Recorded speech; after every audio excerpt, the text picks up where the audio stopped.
This podcast focuses on the all fours position using the rotator discs in a variety of ways. We'll start here with Lizbeth in a nice all fours position. She has both her hands on the small discs, the 9-inch discs, with light resistance. And from here we'll start simply working on rotation in the shoulder joint, in the glenohumeral joint. So we'll start with both discs rotating out and rotating in. And again, remember that because that resistance is progressive and increases as she moves through rotation, she'll be getting some strengthening at those end ranges, which is really nice for rotator cuff work. Now to add to this, that's very nice and simple, we're going to take both arms in one direction. So we'll start, again, try to keep the torso together. So this is just the glenohumeral joints moving. There we go. So working into rotation in one direction, rotation in the other. Now this naturally builds into a rotation of the torso. So now we're going to add a rotation of the torso. So as the arms go in one direction, the torso goes in the same direction. The head will look back towards the hips. So now we're getting some nice resistance and movement of the whole torso into lateral flexion. If you want to increase this, you can add the tail wag component. So we'll lift one foot up, that's the tail, and we'll simply be moving that tail back and forth as Lizbeth rotates on the discs and side bends her torso. So here you've got the hip moving in rotation, the spine moving in lateral flexion, and also the shoulders moving in rotation. Whole body movement.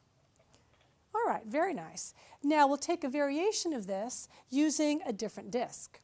And this time we'll get rid of the small ones for the moment, and we'll move to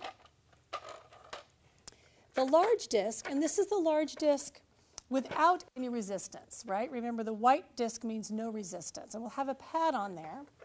And Lizbeth is going to use this for both of her hands at the same time, okay? So both hands will be on there.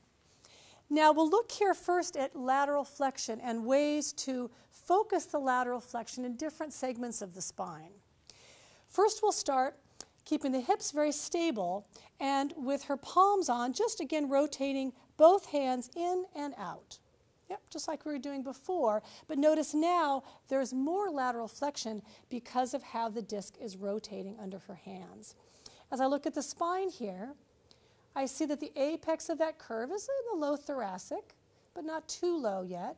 And it's a nice place for me to look and see, is she moving evenly in both directions? Now, if I want to move that lateral flexion farther down in the spine, I'll have her lower down and put the forearms on the disc. There we go. And she can close the hands together. You can keep them separate or close them together. And now take that same movement from here, and suddenly you'll see that this lateral flexion is happening much lower down in the spine. So now she's more roughly around the thoracolumbar junction. Now let's say that I wanted to take it even lower.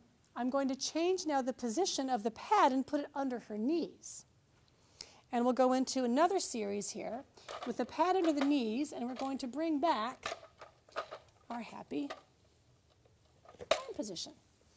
So now she's got her pad under the knee. She's still in a nice all-fours position with the shoulder over the wrist, the hips over the knees. And we'll start here keeping the top discs steady and just rotating the lower body. So now we've got rotation very low down in the lumbar. And this is a really nice way to get that lateral flexion moving through each segment of the spine, to assess the mobility in each segment, and even perhaps to get some more balance and symmetry in a client who's exhibiting some differences on the two sides of the spine. Now from here we can add the arms to that. So first we'll have the arms and the legs going in the same direction. So now she's got the shoulders rotating and she's got the hips rotating.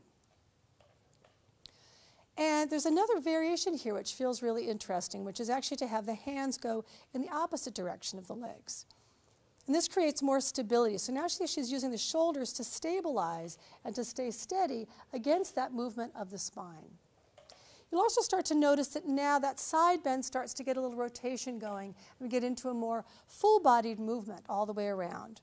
I'm always looking here for integrity, for symmetry, for continuity and integration of the whole body: neck, shoulders, ribs, low back, pelvis, and legs.